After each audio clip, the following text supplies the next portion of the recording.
네, 여러분. 전공사회 기출 난해 문제 해설 네 번째 시간입니다. 자, 민법입니다. 자, 민법이고요. 자, 임차인. 보통 이제 우리가 보통 월세냐 전세냐 우리가 이렇게 얘기지만 그때의 그 전세는 우리가 실제 법률 개념하고 여러분이 알고 있는 그 개념하고 다른 겁니다. 자, 전세는 전세는 물권에 해당되고 전세는 부동산 등기부 을구에 등재가 돼야 돼요. 그러면 전세권 설정해 주세요. 그러면 아무도 그 사람한테 집을 세를 주지 않습니다. 그래서 우리가 보통 부동산 그쵸? 임대 계약서 쓰죠. 부동산 임대 계약서는 채권. 물권 채권할 때 채권이 되기 때문에 언제나 물권이 채권에 우선해요. 그러면 임차인의 같은 경우에는 사회적 약자죠. 사회적 약자를 보호하기 위해서 주택임대차 보호법이라는 특별법을 만들어서 우리나라가 시행하고 있습니다. 그러면 봅시다. 갑이 임대인이니까 집주인입니다. 집주인과 을은 임차인이니까 새 들어 사는 사람이 되겠습니다. 임대차 기간 보통 2년이고요. 그 다음에 보증금 2억 원으로 하는 임대차 계약을 체결을 했습니다. 그렇죠? 임대차 계약이니까 이건 채권이 되겠습니다. 채권. 그런데 을은 X주택을 인도받았다라고 하는 얘기는 이사를 했다는 얘기예요. 실제 법률 표현이 인도니까 이사를 하고 그렇죠? 이사를 했는데 6일 있다가 뭡니까? 갑이 보통 이제 은행인데 개인도 상관이 없습니다. X주택에 대해서 근저당권을 설정해 줬어요. 우리는 보통 실제 법률 용어는 저당권입니다. 저당권. 유치권, 질권, 저당권에 해당되는 건데 담보물권에 해당되는 것인데 실무에서는 근저당권을 설정한다 이렇게 얘기합니다. 근저당권을 설정해 줬다. 보통 내가 100만 원을 쓰겠다 그러면 1200%에서 예를 들어서 1억을 쓴다 그러면 1억 2천에 이런 식으로 해서 가격은 얼마인지 안 나오니까 그건 잘 모르겠고요. 그리고 그 하루 뒤에 근저당권이 설정된 하루 뒤에 주민등록을 이전했다라고 하는 얘기는 뭡니까? 주민등록을 이전했다라고 하는 얘기는 전입신고를 했다예요. 전입신고를 했다. 그리고 확정일자를 받았어. 봅시다. 이사를 하고 전입신고를 하면 대항력이 생깁니다. 대항력이 생겨요. 집주인이 바뀌어도 내가 살고 싶은 2년 동안 내가 집을 안 나가고 쫓겨가지 아니하고 살 수 있어요. 그러니까 대항력이 생기고 여기에 대항력에서 대항력의 요건을 쓰시오. 그러면 주택인도와 이사 가는 겁니다. 그냥 주택인도로 쓰세요. 주택인도와 그 다음에 주민등록 이전이 대항권의 효력 요건입니다. 대항력을 가지게 된 상태에서 확정일자를 받으면 동사무소에 가서 동사무소라고 하나요? 동사무소 계약서를 들고 가서 날짜 하지고 이름 쓰고 이런 식으로 하면 됩니다. 확정일자를 받았어요. 확정일자를 받았다. 됐습니다. 그런데 근저당권 설정자가 어때요? 이제 돈을 안 갚으니까 경매 절차에서 세금을 못 내면 공매 이렇게 얘기를 하고 갚을 돈을 못 갚으면 경매 그렇게 얘기합니다. 경매 절차에서 정의 주택의 소유권을 취득하였다. 정의 주택의 소유권을 취득하였다. 이것을 우리가 뭐라고 하느냐면 경락을 받았다. 이렇게 경락을 받았다. 그렇죠? 그러면 이제 새들어 살고 있는 을이 이 주택을 경락받은 정에게 임차권을 주장할 수 있는지 할 수 있습니다. 왜요? 임차권을 주장할 수 있다라고 하는 얘기는 대항력이거든요. 이 대항력은 인도받고 이사를 가고 주민등록 이전을 하면 대항력이 생기니까 임차권을 주장할 수 있습니다. 나는 인연이 차기까지 절대 못 나가 이렇게 할 수 있어요. 자, 그다음에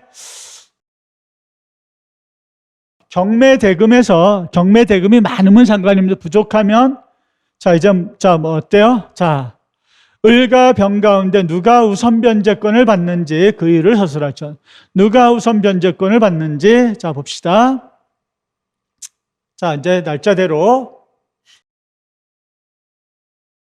임대차 계약을 하고 자, 순서대로 정리를 했습니다. 반드시 여러분 문제에서는 이 순서 정리하는 거 필요합니다. 자, 이사를 가고 전입신고를 하면 바로 확정일자 같이 하는 게 좋아요. 같이 안 하니까 이런 문제가 생긴 거예요. 그렇죠? 주민등록을 이전하면서 그렇죠? 확정일자를 받았는데 하루 늦었잖아요. 그렇죠? 그러면 자, 이 임대차 계약서는 채권이에요. 그러면 채권이고 근저당권은 물권이기 때문에 언제나 채권과 물권이 부딪히면 물권이 우선합니다. 물권이 우선해요. 그런데 주택임대차보호법에 의해서 대항력을 주고 우선 변제권을 준 것은 이것을 물권화시킨 거예요. 채권을 물권화시킨 겁니다. 즉, 그쵸? 채권이지만 어때요? 이건 민법이고 주택임대차보호법은 민법의 특별법입니다. 그래서 어때요? 자, 물권화 시켰는데 봅시다. 한번 읽어봅시다. 자, 대항력은 있어요. 그렇죠? 대항력을 쓰는 문제도 좋습니다. 대항력 있어요. 그래서 정액에 주장할 수 있다고 했고요. 자, 이거 봅시다. 자, 대항요건과 임대차 계약 증서상의 확정일자를 갖춘 임차인은 우선 변제권이 있는데 우선 변제권도 쓸 수 있어야 됩니다. 우선 변제권이 있는데 자, 봅시다. 여기 봐요. 후순위 권리자나 그 밖에 채권자보다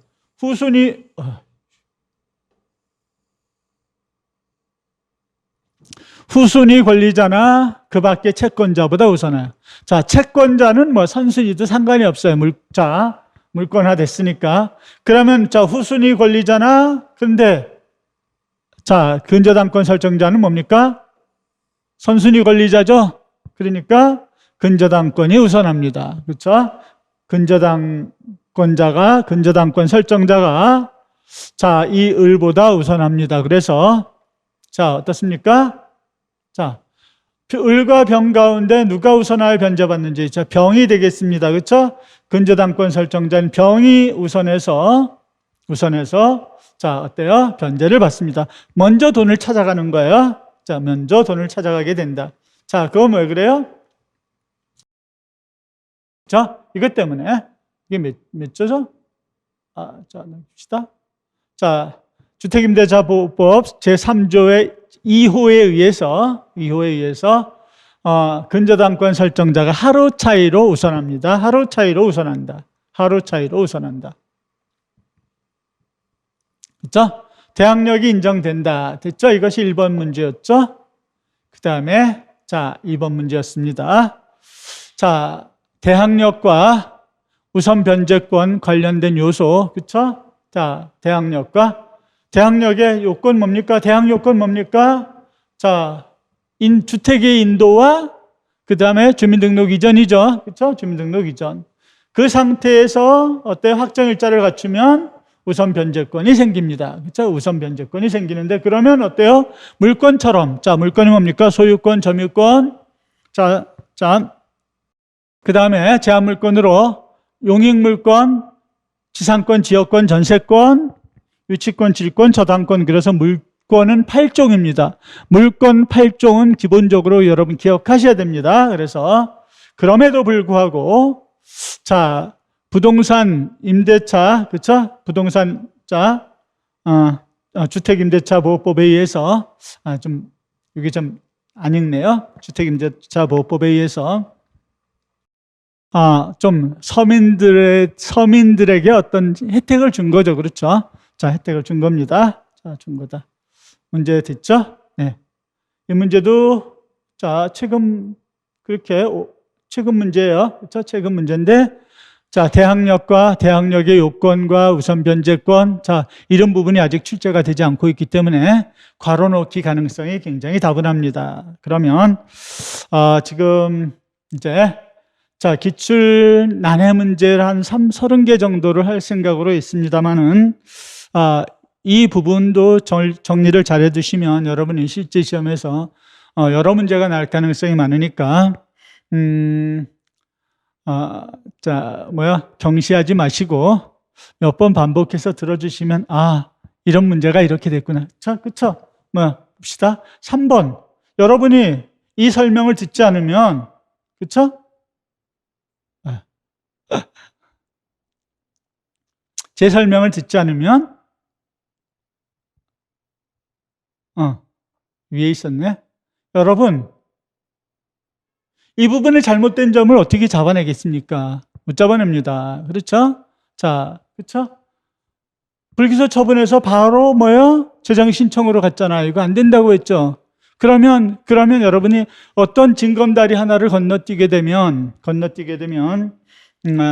이해가 안 가니까 외울 수밖에 없고, 자, 그렇게 외우다 보면 완벽한 답안을 구성할 수가 없습니다. 자, 여기서 마치고요. 저는 또 다음 시간에 뵙겠습니다. 감사합니다.